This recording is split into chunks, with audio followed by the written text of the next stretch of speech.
Magistrate. I think you do a better job of verbally taking us through this than attempting to read it. Absolutely. So you want to go ahead and give it a shot? So, unless Hubert wants a few more minutes to look at it. So I know that my budget tends to be a little bit different than a lot of the ones that y'all do.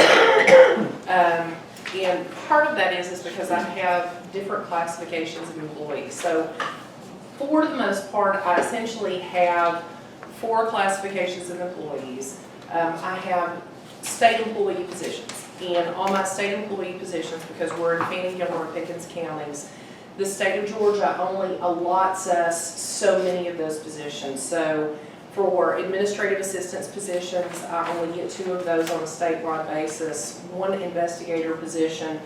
We actually are now up to 7 assistant district attorney positions. That was an increase from last year of 6. We were able to get awarded an additional ADA position, which has been tremendously helpful to us, and then of course myself as district attorney.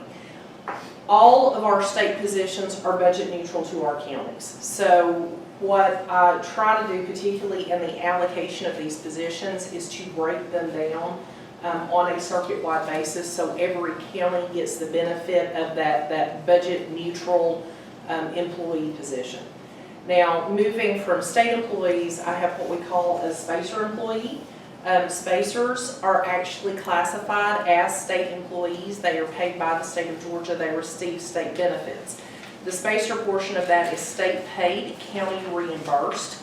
So the ultimate source of funding for our spacer positions are our counties. And we actually have those allocated and broke down between Pickens, Gilmer, and Fannin. Historically speaking, in how we structure our budgets, have really tried to be cognizant of the caseload that we have in each one of our counties. Typically, that has tracked population-wise. So historically speaking, Pickens has carried the bulk, and I would say somewhere on that historical basis, somewhere around the range of 40% of our caseload circuit-wide. Gilmer has carried somewhere generally in the low 30s, and then Fannin County would make up the difference. What we have noticed over the last couple of years is Gilmer County is actually trending upwards in the number of cases that are being opened. This last year, we actually opened more cases in Gilmer County than we did in Pickens County. And our current caseload allocation is 36% Pickens and 35% Gilmer, leaving 28% for Fannin. So when we're talking about allocation and how I have those employees, those positions allocated, I have included on the packet in Exhibit B, as well as Exhibit D, a breakdown of each one of the employees, their source of funding, and I've broken it down on a county-wide basis, and that is going to be B. And then Exhibit D is actually just somewhat similar information, but it's a flow chart showing who provides services in each one of our counties. So individuals providing services in Gilmer County are myself. We have Christy Odell, who is here with me, is our chief investigator. We have Carlton Wilson, who is director of Victim Services. We also have 2 full-time assistant DAs that prosecute in Superior, Probate, and Magistrate Court. And let me clarify on the Probate and Magistrate Court aspect of this. By mandate, the only thing that I'm required to do as district attorney is to provide services for Superior Court. So Superior Court are the courts that Judge Weaver and Judge Priest and Judge Wooster preside over. Because, frankly, it's cost beneficial to the counties and it's beneficial for the DA's office, we also go into Probate Court and Magistrate Court. So Probate, Magistrate Court, of course, issues warrants, and we'll deal with bond issues there, which we normally would. But we also, you have county ordinance violations. And I have spoken to Judge Johnson in Magistrate Court and indicated to him, of course, that we are willing to be sworn in as county solicitors to prosecute those criminal county ordinance violations, for example, disorderly conduct that you have. Otherwise, you would have to hire or otherwise fill that position in Magistrate Court. Very similarly in probate court, because they do handle misdemeanor traffic offenses for the most part, we will handle those in probate court as well. The reason why I feel like we can get those cases closed more efficiently in probate court, because frankly, if they get transferred to Superior Court, frankly, it just adds to the additional caseload that we have in Superior. If we weren't there, because you guys are also having to pay for a public defender in probate court, you would have to fill that position in probate court as well. With that being said, part of what's built into the salaries on the sheets that I have provided, that there are supplements that are provided to the assistant district attorneys that prosecute in those courts as compensation for that additional caseload. Now, in addition to the 2 full-time assistant district attorneys we have here in Gilmer County, we also have a juvenile court prosecutor, and that is an additional court that we voluntarily go into, and she actually prosecutes in all 3 counties. So she is evenly split cost-wise between Gilmer, Pickens, and Fannin counties, and we also have Susan Malcolm, who is our accountability courts prosecutor. All of those accountability courts that we prosecute in are being handled in Superior Court, but those are drug court, mental health court, veterans court, which frankly is just an excellent program, and I'm happy that we have the ability to participate in that. So that takes our state positions and our spacer positions. Beyond that, I have county employees. Those individuals are classified as an employee of Gilmer County, and their source of funding, of course, is Gilmer County, and they would receive a paycheck from Gilmer. I also have other county employees that are county employees grant reimbursed. Specifically, that is Joan Rutledge. She is my victim advocate. I have a victim advocate appointed in each one of our counties, and anytime that someone is a named victim of a crime, she guides them through the process, provides them information. We are able to help get them crime victims comp if that is applicable. Joan's position is a county position, however, she is county position grant reimbursed, meaning she is also budget neutral. She shows on my budget, but because we receive that money back from our grants, ultimately her entire salary ends up zeroing out. One thing going down just in terms of our budget request, of course, we have asked for our VA office expense line, which we have not asked for an increase on in several years. That's $35,000 on that request. That actually pays for all of our office supplies, computers, any other equipment that we need, as well as our training.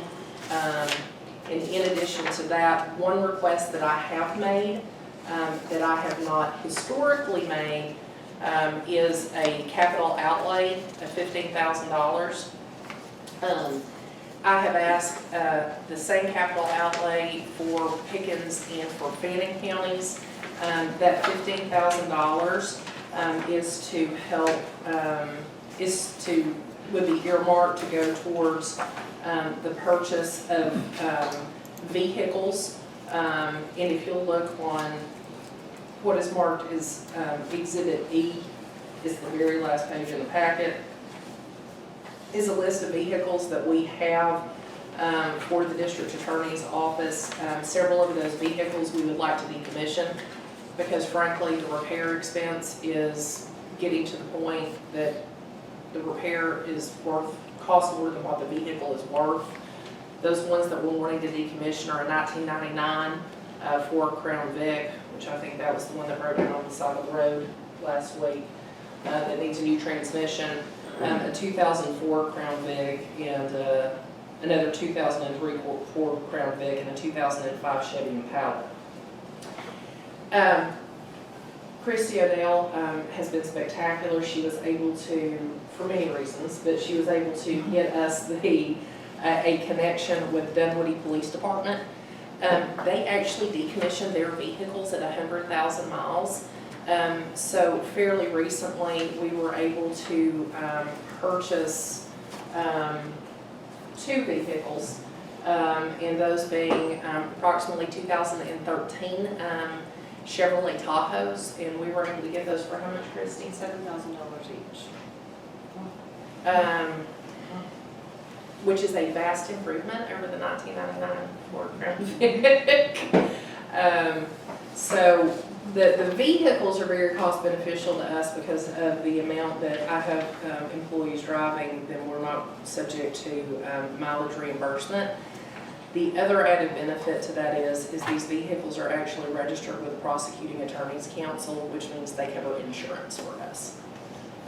So that's actually a good help.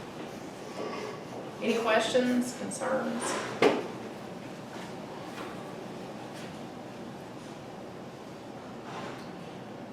Sandy, the difference on the salary wages line.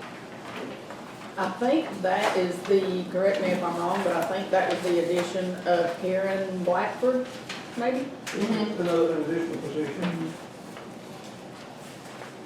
I don't know if it was necessarily an additional position or just a position, an existing position, but the way they are paid was done differently. We probably? changed her source of funding because that was originally, from what I recall, a state pay county reimbursed position, and we moved her to a county position. To offset that, we have April here that's being paid out of Dickens too. I'm sorry. I said to offset that, we have April that's being paid. That is, so April Killian, who is an investigator here, and she is located full-time here in Gilmer. She's actually being paid for by Pickens County. So Karen Blackford is located in Pickens, and Gilmer is funding her, and the reason why, she was previously an employee of Gilmer County. So in order to keep her retirement, her benefits intact, we kept her classified as a Gilmer County employee. But the offset to that is because April Killian was previously a Pickens County employee, even though we have her in Gilmer, we were trying to keep her retirement benefits intact by keeping her classified as Pickens. But that's offset with a decrease in reimbursement. Karen Blackford was in probation. She was in the probation department and she transferred from probation to the DA's office. And I don't think that her position has been filled with probation yet, but I'm not 100% sure. I don't think that it has, because I just left the probation meeting before I came in I here. don't think they filled that position yet, and I don't know if they're planning to. I suspect that they are. I figured they would, but I think they just haven't yet. I say that because Phoenix and Pickens both have the probation officer in it, but admin position. Yeah, I'm sure they will.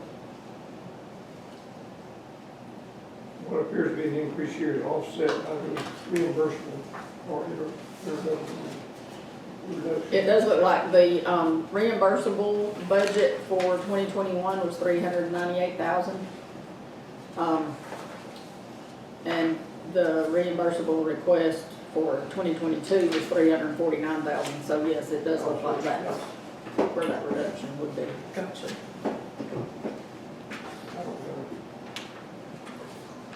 Is everybody really confused now? Sorry. No, you do a pretty good job of explaining No, you do. it. Very complicated, and I always appreciate it. Not that I remember it all. Yeah, really. You'll have to go through all that again next year. Frank Wood only prosecutes cases in Fannin. He's full-time in Fannin, but actually, so when COVID started and the Supreme Court came down with all their orders that we couldn't have jury trials, we essentially didn't have any jury trials from March of 2020 to May of 2021. And then when we started jury trials back, we had been trying cases on a circuit-wide basis, I mean, pretty much back to back. Frank has actually came up and he has helped try cases in Gilmer and in Pickens. So I'll say this, He's assigned to Fannin, but I'll pull from the other counties when I need to pull for help. I just recognize the name, I haven't met him yet, he's engaged to my grandniece, Is he really? wife's grandniece. He's genuinely. We hear he's a great guy. He is. So why is Gilmer on the increase for cases, in your opinion? I think a lot of what we're starting to see is some more drug cases and more domestic cases. So one of the things that kind of happened with COVID, and particularly with all of the lockdowns, we started seeing an increase in domestics. One thing, frankly, and I hate to admit that I really didn't recognize this at the time that it was occurring, when we came back this year and we started jury trials, every jury trial we've done on a circuit-wide basis has been a jail case, with the exception of one that was Fannin 2 weeks ago, and that was a vehicular homicide. Almost every case that we have tried, other than that, has been a child molestation, or rape. So I was talking to one of our victims when we were getting ready for trial, and she might have been one of the most articulate 15-year-olds that I have ever met, and I said, let me ask you a question. And I wanted to ask her, when did the abuse start occurring more, and I was trying to find a way to ask her the question without leading her into what I wanted to know. And so I fumbled around for a second, and she looks at me and she goes, are you trying to ask me when the abuse became more prevalent? And I said, yeah, that's where I was going with that. And she said it was COVID. She said because we couldn't go to school and that I was home all the time. Where they lived, they did not have cell phone access, and he would turn off the internet. She didn't have access to anybody to talk to. She said that's when it became, he basically had unfettered access to her. But what has came out of that is when we have started talking to our victims in other cases, they are saying the same thing. So I think that was a very tragic byproduct of all of the lockdowns that were happening. So I think that's a big part of it. So I heard that just. Yeah. It's sad. I mean, it's really sad. I mean, if you think about the fact that if you have someone that's an abuser, if that child is going to school and that abuser knows that child has someone to outcry to, there's a safety net that exists. And it didn't exist for almost a year. Do you think that the percentage-wise, Gilmer is significantly worse, for lack of a better word, than the surrounding counties? No, I mean, genuinely, I can't say that. It's odd to me that I have seen the caseload in Gilmer increasing over Pickens, because historically that just has not been the case. I mean, even from a population standpoint. What I think is going to be very difficult for us to deal with, if you compare year-to-date our pre-COVID closure case rate in 2019 from January 1 to October versus that same time frame now, my case closure rate is down 67%. So we haven't had the ability to close nearly as many cases, and I think that is what is going to be difficult for us to deal with moving forward. That's the biggest hurdle that we've got to overcome right now. Because they're still out there, haven't been prosecuted They're out there, they haven't been prosecuted, and but frankly too, they're sitting in jail. So, I mean, a lot of these are. So the reason that we've tried all the jail cases first is depending on how the sheriff does their calculation. On a circuit-wide basis, the estimation is that it's $35 to $45 per day per inmate to house them in the local jail, which comes directly out of county dollars, which 35 or 45 may not sound like a whole lot, but when you start adding that up on a per inmate basis, that is an astronomical amount of money coming out of county tax dollars. I mean, at least if we can get them under sentence, then we can seek reimbursement from the state to pay for housing costs. So I think that is gonna be, I think that's gonna be difficult. So when we had the circuit-wide meeting with the chairman last week, one of the things that Judge Weaver had discussed was with the Public Defender's Office as well as myself, having a designated misdemeanor prosecutor and misdemeanor public defender position created so we could at least deal with those misdemeanor cases so the existing staff could focus on those high-level felony cases. And I think truly that that's something that we may want to look towards to kind of, frankly, to get over, Catch you up. yeah, with what's been created with COVID. Our case closure has been basically non-existent because we don't have trial calendars except for the priority jail calendar, where in past years, we have the jail priority calendar in addition to a regular calendar for cases that are not in jail, both misdemeanor and felony cases. And until you get cases on a trial calendar and in front of the judge, and these defendants and defense attorneys know that the case has got to be done something with, they don't move them, they just sit with them. There's nothing we can do. The only cases that the only misdemeanor pretty much cases we've been closing is if we get a plea in a felony case where someone is in jail and they have multiple cases to include misdemeanor cases, and then that's about the only way we have been closing them. So. Yeah, but until those cases hit priority calendar, if they're a non-jail case, they're not gonna move. And we need those priority calendars to help us, to move the cases.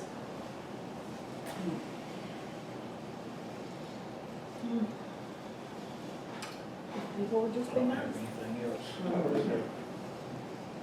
else. So I will brag on Christie for just a second. When all of the COVID money was coming down on a federal and a state level, Prosecuting Attorneys Council is basically who, on a state level, handles the writing of the paychecks for the state employees and things like that. They also help facilitate if there's grant money that's available. They had an electronics grant that came out, and Christie was able to, and I got tickled. She said, if I don't ask for it, she goes, I might not get it. So she literally asked for laptops and desktops for all of our employees, and we were awarded every single thing that we requested. So we have all brand new electronics. How much was Probably around $25,000 to $30,000 if you calculated everything out. We got a new desktop computer for every employee in the office and new laptops for all of our investigators and our assistant district attorneys and our district attorney. So Thank you. it was nice. It was nice to be able to have them to go into court, and it didn't cost us. PAC just happened to send out a survey asking what you need, and I laughed and said, they're gonna laugh when they get my request because I'm just gonna ask for everybody something. And of course, there was not enough of the offices that responded back statewide that they were able to fulfill my whole request, so I was so excited.